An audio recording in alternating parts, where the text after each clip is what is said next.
Turma, boa noite. Vamos iniciar o nosso conteúdo de hoje, tá? O nosso conteúdo de hoje é um conteúdo bem simples, tá? Bem rápido e trata da farmácia clínica, dispensação e atenção farmacêutica, associado, gente, a classe de medicamentos cardiotônicos ou medicamentos usados na cardiologia e anti-inflamatórios. Fique à vontade para qualquer consideração, tá? Então, de modo geral, quais são os conteúdos propostos, né, para essa sessão? A gente vai falar um pouco de vasodilatadores, de antagonistas de canais de cálcio, antagonistas de angiotensinas, anti-inflamatórios e imunossupressores. E aí, resumindo, de modo geral, nós temos aqui fármacos que estão relacionados a tratamento da pressão alta ou da hipertensão e outros fatores associados a problemas cardíacos e fármacos que são corticoides e anti-inflamatórios não esteroidais. Então, primeira coisa que é importante nós compreendermos, gente, é quando a gente fala em vasodilatadores, né? Vasodilatadores, eles são fármacos que são usados o próprio nome já nos diz, né? O próprio nome já nos sugere. São fármacos que são utilizados para vasodilatar os vasos sanguíneos. E, geralmente, qual é o intuito de se utilizar esse tipo de medicamento? O intuito é favorecer, principalmente, a diminuição da pressão arterial rapidamente. E aí nós temos alguns representantes, entre representantes orais e parenterais, né? Quando a gente fala orais, é porque a administração é por via oral, e parenteral é porque essa administração ela pode ser por via parenteral, utilizando algum injetável. Como, por exemplo, os orais, nós podemos citar a hidralazina e minoxidil, e os parenterais, o nitroprusiato de sódio, diazoxo e fenodopan. Turma, tem que se tomar muito cuidado nesses vasodilatadores diretos, porque, de certo modo, eles não são fármacos de uso contínuo. Eles são fármacos bastante utilizados em crise de hipertensão, vamos dizer assim, em urgências e emergências, tá? Turma, de modo geral, o mecanismo geral da ação dos vasodilatadores consiste em relaxar a musculatura lisa das arteríolas, diminuindo assim a resistência vascular sistêmica. É importante nós relembrarmos que quando nós pensamos nesses fármacos que são vasodilatadores, eles têm o intuito aí de ser utilizado para hipertensão arterial, certo? Nesse contexto, é muito importante nós relembrarmos o que significa essa hipertensão arterial, né? Então, quando nós pensamos em hipertensão arterial, é uma condição que está relacionada a duas situações: a resistência vascular periférica e o débito cardíaco. Então, toda vez que a resistência vascular periférica ou o débito cardíaco, um ou outro, ou os dois, estão alterados, aumentados, consequentemente, também aumenta aí a pressão arterial. E aí, quando a gente pensa nesses vasodilatadores, de certo modo, eles têm como função o quê? Favorecer um relaxamento dessa musculatura lisa do vaso, ou seja, favorecendo aí uma diminuição da resistência vascular periférica. Em relação à hidralazina, né, a posologia ela varia de 40 a 200 mg dia, vai depender da condição do paciente, tá? Com administração de 2 ou 3 vezes ao dia. Os efeitos adversos mais comuns são cefaleias, náusea, anorexia, palpitações, sudorese e rubor. Enquanto o minoxidil é o mais potente desses vasodilatadores orais, mais potente que a hidralazina, principalmente em casos em que a dose máxima da hidralazina não surte efeito. Então, se a hidralazina não está resolvendo, o próximo medicamento que pode ser usado para tentar favorecer o efeito de vasodilatação é o minoxidil. Seus efeitos adversos incluem taquicardia, palpitação, angina e edema. Esse fármaco, por via tópica, é usado como estimulante do crescimento capilar para correções de calvície. Acredito eu que muitos de vocês já ouviram falar do minoxidil, né? Teve um período aí que virou uma febre, principalmente utilizado aí para o crescimento de barba em homens. Em relação, turma, os vasodilatadores que são administrados por via parenteral, tá? Que foi citado para vocês. Lembrando, gente, que quando é administrado por via parenteral, o efeito tem a tendência de ser maior. nós podemos citar aqui o nitroprusiato de sódio, né? Complexo de ferro, cianeto e componente nitroso com ação poderosa como vasodilatador usado pela via parenteral. Ele dilata os vasos arteriais e venosos e isso diminui a resistência vascular. Sendo assim, esse é o mecanismo de redução da pressão arterial, tá? Pelo fato de dilatar tanto as artérias quanto os vasos venosos. Reduz rapidamente a pressão arterial, porém seu efeito é breve, né? Esse fármaco, turma, de certo modo, ele é sensível à luz, ele deve ser administrado logo após o seu preparo, tá? Justamente por causa que ele é fotossensível. Geralmente se utiliza o soro glicosato, 5%, mais 248 ml de nitroprusiato de sódio, que está em uma ampola, que é 50 mg por 2 ml. E a toxicidade, geralmente, devido ao cianeto, em grande quantidade, podem levar a acidose, arritmia, hipotensão e até a morte. Falando agora de outra classe que está associado a alguns tratamentos, como de arritmia, como de hipertensão arterial, nós podemos citar aqui, gente, os antagonistas de cálcio, né? Quando a gente fala antagonista, é um termo utilizado aí para bloqueador, né? O bloqueio em si. Os antagonistas de cálcio, gente, eles são usados na terapêutica para tratamento de anginas e arritmias e também dilata as arteríolas, reduzindo assim a pressão arterial. O mecanismo de controle da pressão arterial consiste na inibição do influxo de cálcio nas células musculares lisas e arteriais. Então, entenda, turma, quando a gente fala aqui antagonista de cálcio, é porque eles bloqueiam os canais de cálcio. E o que tem a ver o cálcio com essa questão da hipertensão, da arritmia? Gente, o cálcio é um sal mineral responsável pelas contrações dos músculos. Então, para que tenha contração, é necessário que tenha esse influxo de cálcio. Então, se utiliza, por exemplo, um bloqueador do canal de cálcio, consequentemente vai diminuir essas contrações, favorecendo com que o músculo ele fique mais relaxado. Exemplo de fármacos representantes, sendo todos igualmente eficazes em diminuir a pressão arterial. Nós podemos citar o diltiazem, verapamil, alodipino, nifedipino.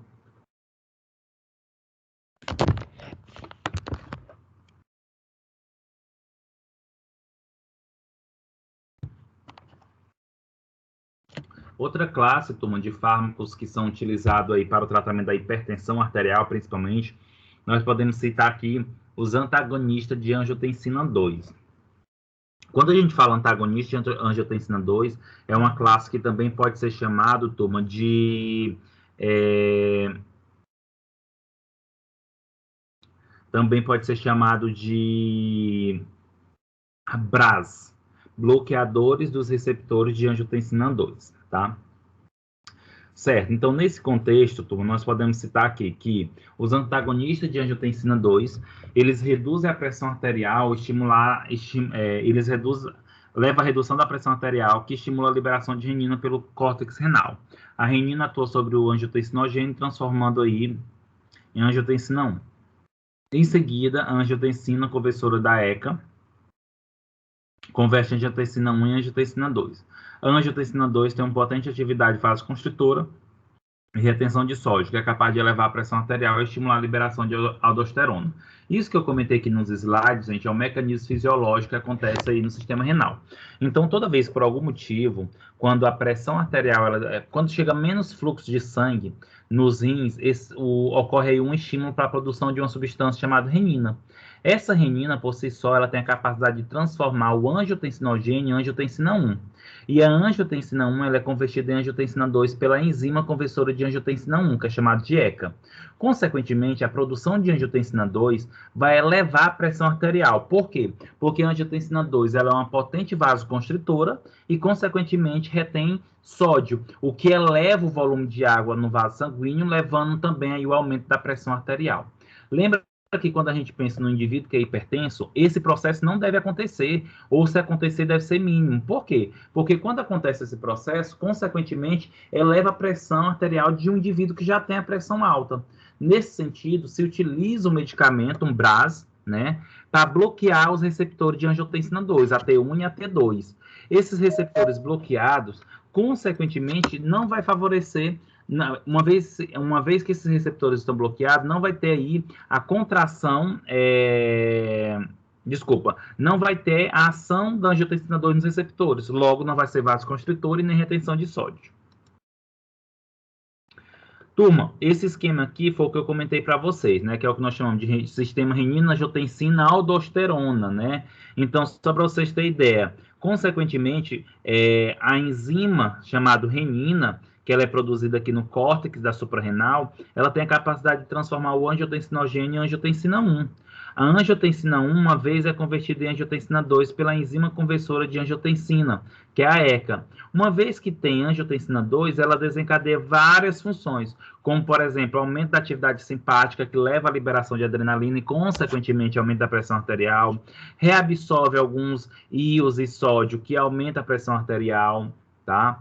Consequentemente, é vasoconstritora, tem a capacidade de levar a secreção do hormônio anti-DH, uma vez que tem esse hormônio anti-DH, que é o antidiurético, não tem eliminação de urina, tá? Ou seja, a angiotensina 2 tem a capacidade de levar várias situações que favorecem o aumento da pressão arterial.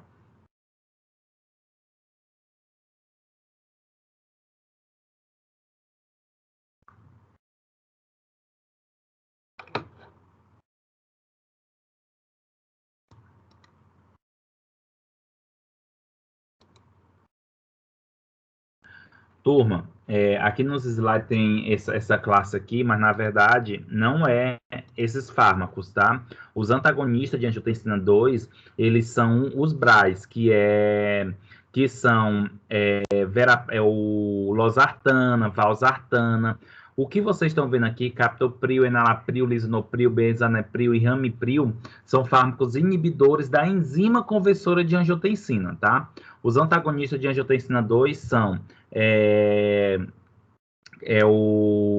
a losartana, valsartana, cardazartana, tá? E, consequentemente, esses fármacos eles têm a tendência de diminuir a pressão arterial. Vou depois fazer a correção nesses slides aqui. Contudo, turma, é necessário entender que, de certo modo, né, esses antagonistas de angiotensina 2, eles podem levar a alguns efeitos adversos, assim como os inibidores da ECA, tá? E eles são contraindicados, principalmente os IECAs, no primeiro trimestre da gestação.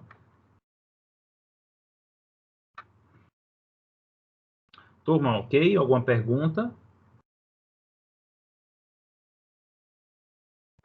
Não, tudo direitinho. Ótimo. E aí, turma, por que eu trouxe esses fármacos para vocês? Turma, eu trouxe esses fármacos para vocês só para vocês compreenderem que são uma das classes mais usadas e que a gente vê no dia a dia, tá? Que a gente acaba encontrando muitas pessoas usando eles. Por isso que eu trouxe os principais. E aí, agora, vamos falar rapidamente dos anti-inflamatórios, né, turma? Os anti-inflamatórios, eles são fármacos que são utilizados aí para tratar diversas condições, não somente a inflamação. Contudo, a base deles é a característica associada aí à inflamação. Mas, de certo modo, esses fármacos eles têm a capacidade de diminuir a febre, a dor, alguns aspectos, dependendo do tipo de fármaco, alguns aspectos associados à alergia, tá? Então, gente, a inflamação, o qual os anti-inflamatórios eles são usados, a inflamação ela é uma resposta protetora a uma lesão tecidual de diversas origens, tais como um trauma físico e químico. Ou seja, eu estou dizendo aqui, gente, que a inflamação é uma resposta boa. Por que ela é boa? Porque quando se tem inflamação, significa que tem reparação do tecido. Tá? Quando se tem inflamação, significa que está acontecendo um reparo tecidual para que ocorra aí, de modo geral, a cicatrização adequada. A inflamação ela passa a ser maléfica quando se torna crônica, tá? A lesão tecidual que ocorre na inflamação é capaz de liberar diferentes mediadores químicos responsáveis pela vasodilatação, aumento do fluxo sanguíneo e permeabilidade vascular. Em outras palavras, apesar dessa característica benéfica da inflamação, a inflamação ela desencadeia algumas situações no tecido, ela desencadeia algumas situações no organismo. Por quê? Porque uma vez que tem inflamação, tem liberação de mediadores que favorece esses aspectos, tá? E isso acaba levando a alguns sinais e sintomas, que são os sinais e sintomas cardeais da inflamação, que são calor, o avermelhamento, que pode ser chamado de rubor, o inchaço, que pode ser chamado aí de edema, tá? A dor e a perda da função. Então, de certo modo, gente, um indivíduo, quando ele tem um processo inflamatório, ele tem todas essas características aqui. Então, farmacocinética dos anti-inflamatórios. Então, de certo modo, como é que esses anti-inflamatórios aí, eles se comportam no organismo, né? Então, os anti-inflamatórios, eles podem ter ações tanto analgésica como antitérmica, e tem alguns anti-inflamatórios que têm a função também antiagregante plaquetária, que é o exemplo do ácido acetilsalicílico, que ele é anti-inflamatório, analgésico, antitérmico e também antiagregante plaquetário. Os anti-inflamatórios, gente, eles podem ser administrados por via oral, intramuscular, via tópica, tem absorção rápida, com pico sérico de uma a 4 horas, né? Por isso que é muito comum que os anti-inflamatórios, a sua dose, sua posologia, geralmente acontece de 6 em 6 horas ou de 8 em 8 horas. A meia-vida dos anti-inflamatórios pode variar de 2 a 5 horas, com metabolismo predominantemente hepático e excreção renal, que é um dos grandes problemas quando se pensa nos anti-inflamatórios, tá, turma? São os problemas associados ao fígado, que o anti-inflamatório pode levar, como também aos rins.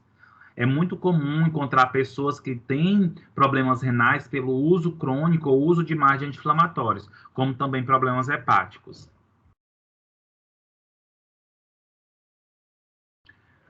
Qual é a farmacodinâmica dos anti-inflamatórios, né, gente? Como é que os anti-inflamatórios eles agem no nosso organismo? E a partir da sua ação, nós temos aí características associadas aos seus efeitos adversos. Então, para a gente entender, os anti-inflamatórios, gente, na verdade, quando se fala da inflamação, a inflamação ela tem uma substância base que leva ao processo inflamatório e que é uma substância que a gente fala que está na gênese da inflamação, que é chamada prostaglandina, tá? Essa prostaglandina ela é oriunda de uma enzima, de uma conversão de um composto chamado ácido araquidônico por uma enzima chamada ciclooxigenase. Então, toda vez que tem prostaglandina, consequentemente, é porque a ciclooxigenase converteu o ácido araquidônico em prostaglandina, tá?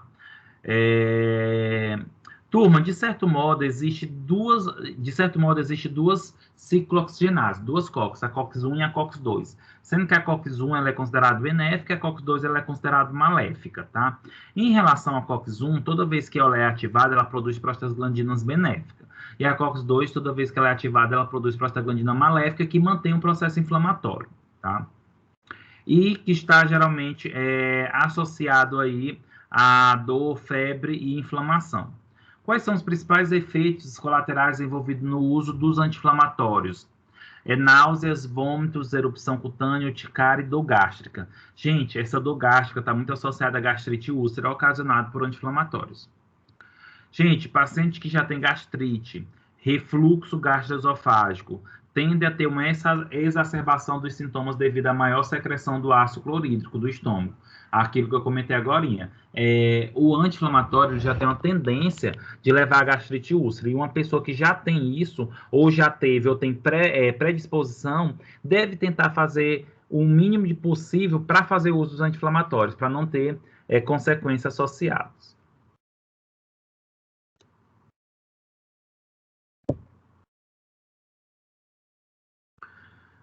Turma, então olha só, também comentei para vocês aqui que quando a gente pensa nos anti-inflamatórios, de modo geral, ele subdivide em duas grandes classes, tá?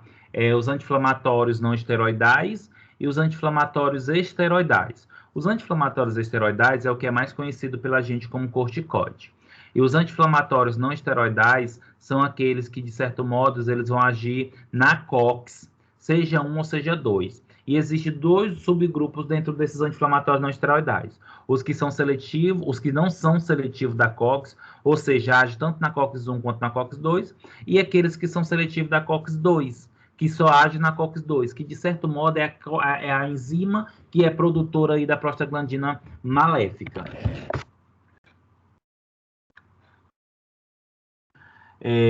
Pensando nesse contexto, geralmente as pessoas podem pensar assim, nossa, então se tem a COX-2 e se tem um fármaco que age diretamente na COX-2, isso é melhor porque, de certo modo, vai agir sobre a enzima que causa o efeito ruim. O problema, turma, é que apesar de agir direto na COX-2, o uso desses fármacos eles pode levar a efeitos adversos bem graves no paciente, como arritmia, AVC, hipertensão arterial, derrame. Por isso que, independente de ter fármacos específicos da COX-2, ainda se utiliza mais os não seletivos, que pode agir tanto na 1 quanto na 2, do que aqueles que são seletivos diretamente da COX-2.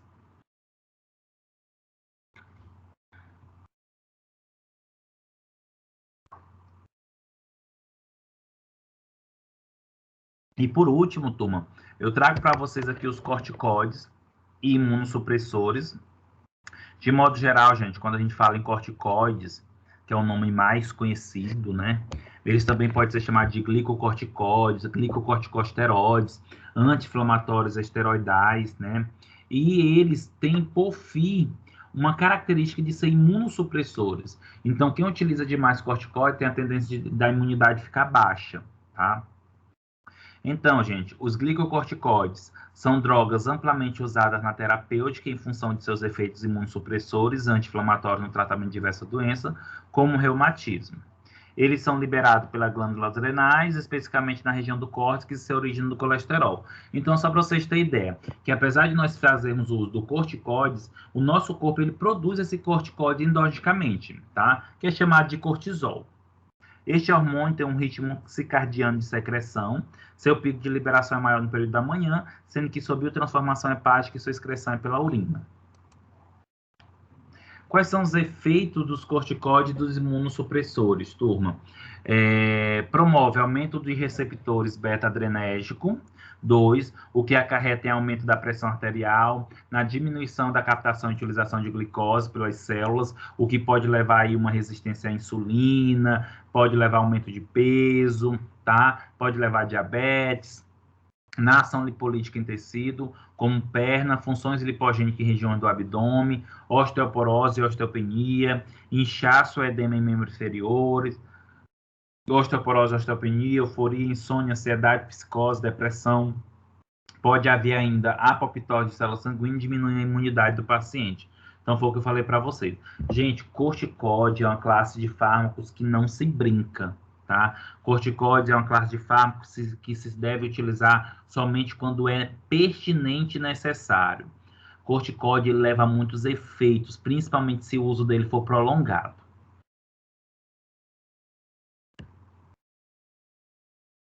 Quais são os principais glicocorticoides, né? Os de ação curta. Nós podemos citar aqui hidrocortisona e cortisona, ação intermediária, prednisolona, prednisona e triancinolona, que é muito conhecida aí pela gente, né? Prednisolona, predizin, prednisona, triancinolona, que tem algumas formações naquele oscilon, em algumas pomadas que é utilizado, por exemplo, para herpes, para inflamação na gengiva.